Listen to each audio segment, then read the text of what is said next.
Hi everyone, I'm recording this video to make a quick announcement about my upcoming Lebanese Arabic booster courses.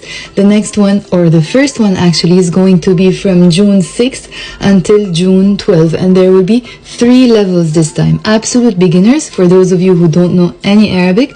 Beginners, for those of you who did some Arabic classes and are still not fluent enough.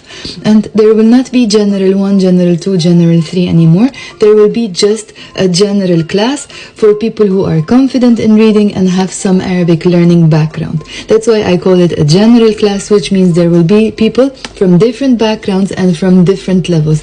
I'm gonna leave the schedule right after this video, so when you swipe to the right, you will see the schedule. So this means that I now have 3 types of courses. You might be already used to my Lebanese Arabic 30-day challenge courses, which are live on Zoom.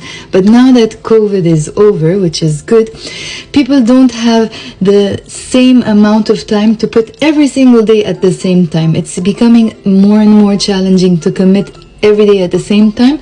That's why a good alternative would be the pre-recorded Lebanese Arabic 30-day challenge course, which you can do on your own at any time of the day. And there are also Q&A sessions, which means you can come, you can ask your questions, and you are not alone. The second type of courses will be the booster courses for 7 days, which means you can commit, but not for a long period of time.